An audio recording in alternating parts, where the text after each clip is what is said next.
सीधे लिए चलते हैं आपको बीजेपी मुख्यालय, जहां भाजपा प्रवक्ता सुधांशु त्रिवेदी प्रेस कॉन्फ्रेंस कर रहे हैं। क्या कुछ कह रहे हैं आप भी सुनिए।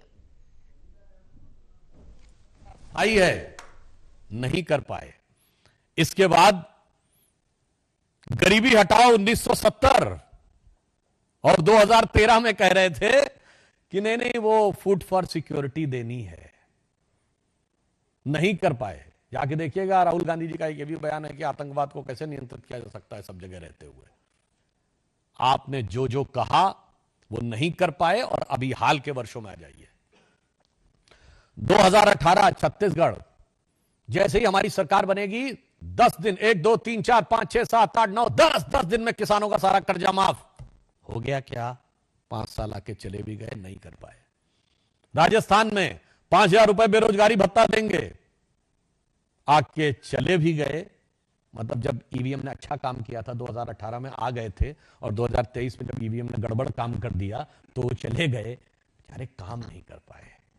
और अभी आप देख रहे हैं जो कर्नाटक में, तेलंगाना में, हिमाचल में जो हो रहा है, मुझे लगता है कि ऐसा कहकर कांग्रेस पार्टी अपना मजाक बना रही है।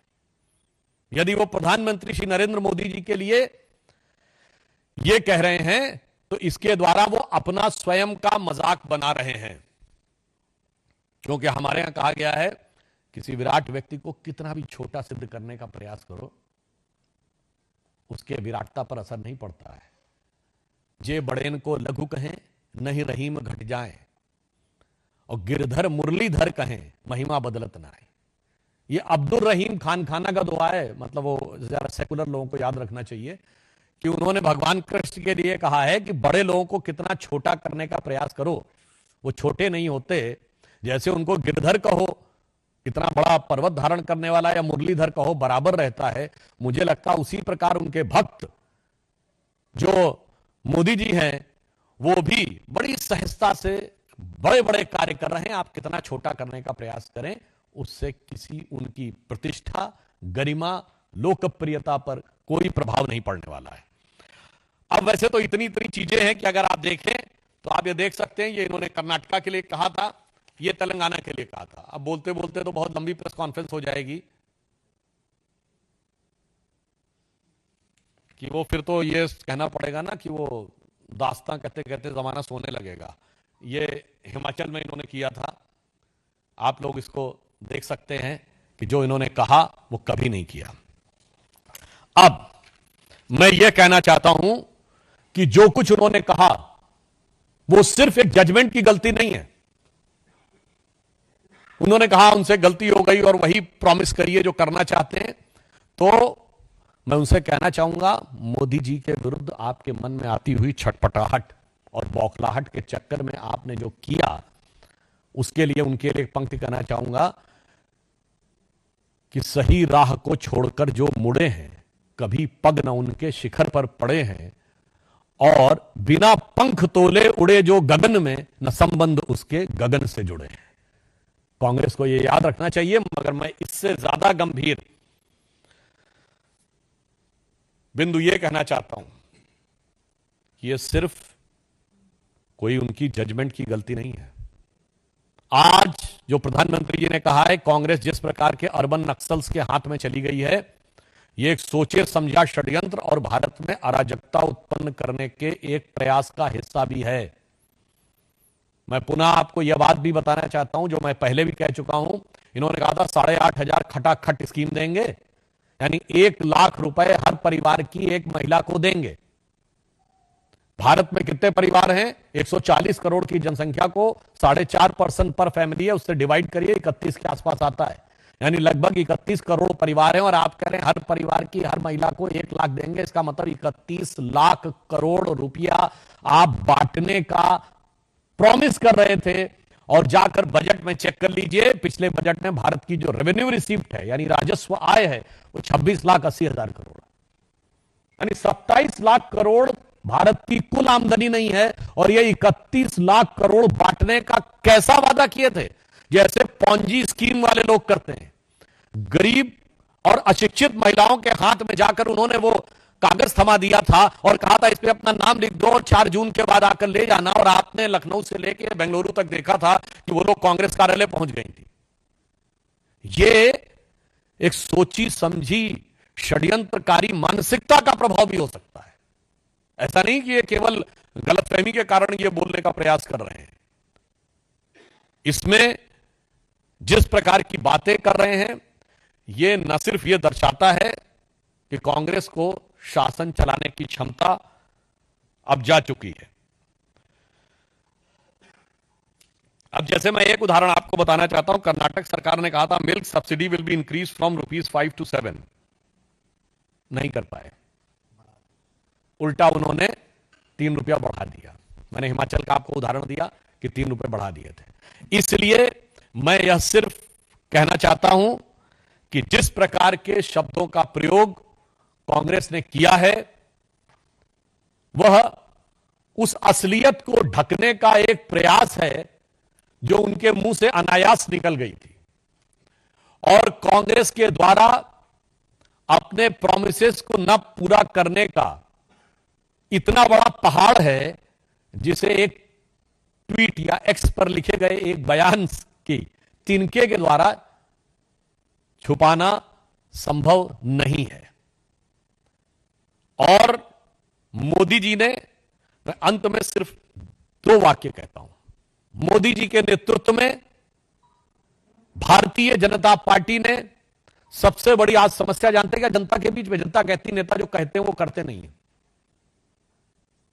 क्योंकि कांग्रेस के रिजीम में पॉलिटिक्स को क्राइसिस ऑफ क्रेडिबिलिटी, विश्वसनीयता के संकट का स्वरूप दे दिया था कांग्रेस ने। मोदी जी के नेतृत्व में भारतीय जनता पार्टी ने उसे क्रेडल ऑफ क्रेडिबिलिटी यानी विश्वसनीयता की प्रामाणिकता का स्वरूप दिया है। तो मोदी जी के नेतृत्व में भारतीय जनता पार्टी विश्वसनीयता की प्रामाणिकता का प्रतीक है और कांग्रेस पार्टी विश्वसनीयता के संकट का प्रतीक है।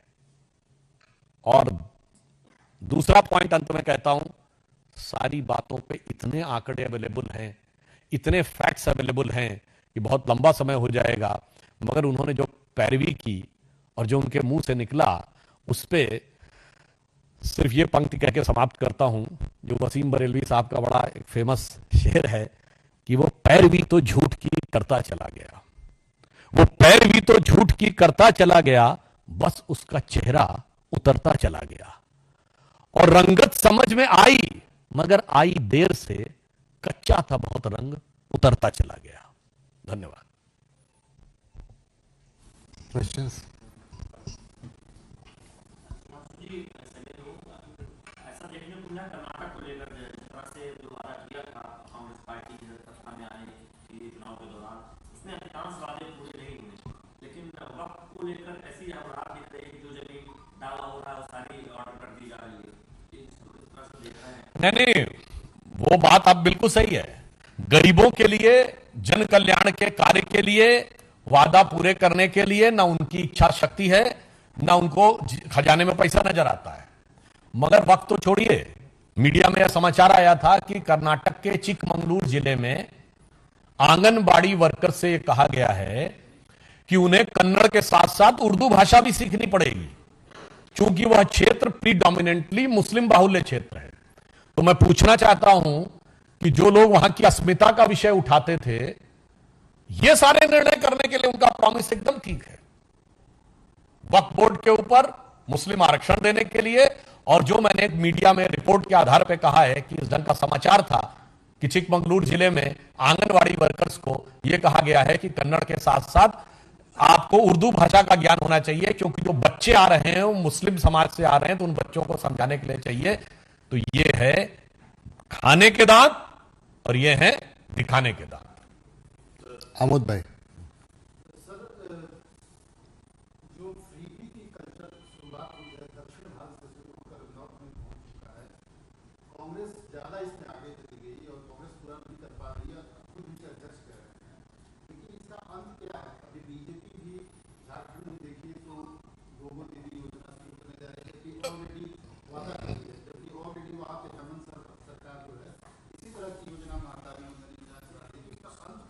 आपने बहुत वाजिब सवाल किया, ये मैं अपने मुख्य वक्तव्य में कहना चाहता था परंतु स्लिप हो गया। भारतीय जनता पार्टी का सोच, जो प्रधानमंत्री मोदी जी का सोच है, वो ये है कि क्रमशः पहले आप सरकार की आर्थिक क्षमता बढ़ाइए और उसी के अनुपात में समाज के गरीब वर्ग को उस तक उसका लाभ पहुंचाइए। जैसे हमने 5-6 साल पहले जब किसान सम्मान निधि शुरू की तो क्या कहा, 6,000 रुपया देंगे। अब इस वर्ष से कहा 12,000 देंगे। जब हम 5वीं बड़ी अर्थव्यवस्था बन गए तो हमने कहा 12,000 देंगे। मुद्रा योजना में हमने पहले स्कीम बनाई 10 लाख तक देने की। अब जब हम 5वीं बड़ी अर्थव्यवस्था बन गए, फॉरेन एक्सचेंज रिजर्व $650 बिलियन हो गया, 7% की ग्रोथ नजर आ रही, हमने कहा 20 लाख देंगे। पहले हमने रेवड़ी, ये होता है कि आपने कोई दिमाग इस्तेमाल नहीं किया, आपने कहा जी सबको दे देंगे। हमने कहा नहीं, आयुष्मान भारत योजना के तहत स्वास्थ्य का कवर 50 करोड़ लोगों को देंगे। अब जब भारत की अर्थव्यवस्था सुदृढ़ हुई, हमने कहा 70 साल से ऊपर के सभी लोगों को देंगे जब उन्हें हेल्थ के कंसर्न्स अधिक होने लगते हैं। यह होता है सोच कि धीरे धीरे विकसित होते हुए हर गरीब व्यक्ति तक उस विचार को पहुंचाना, यानी first creation of wealth then distribution of wealth. ये लोग क्या करते हैं, creation of corruption and destruction of wealth. तो इनकी सोच और हमारी सोच में यह फंडामेंटल अंतर है। यस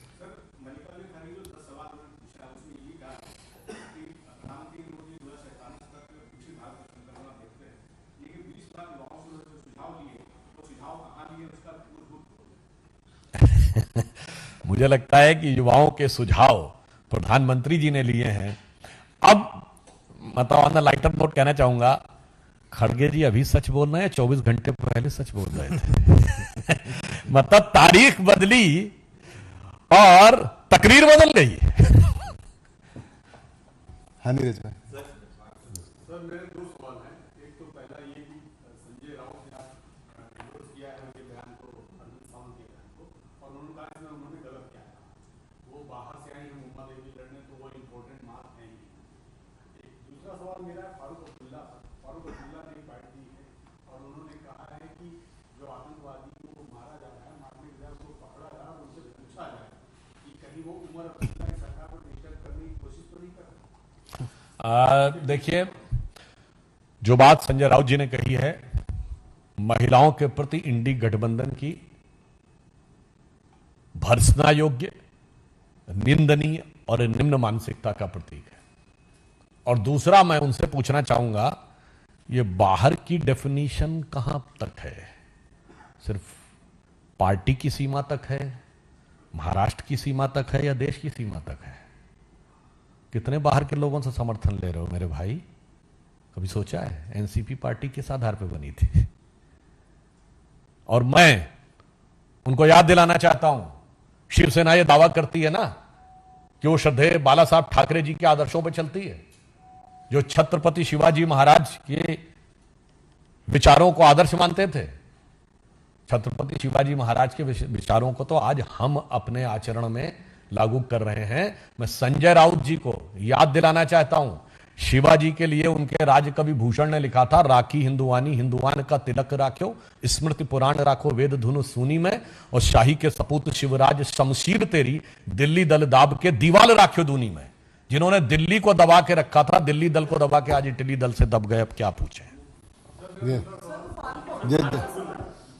फारूक अब्दुल्ला साहब ने जो कहा है, मुझे लगता है कि यह इस बात का प्रमाण है कि अब उनको सत्ता में आके यह एहसास हो रहा है कि राष्ट्र विरोधी शक्तियों को किस गंभीरता और किस दृढ़ता के साथ डील करना चाहिए।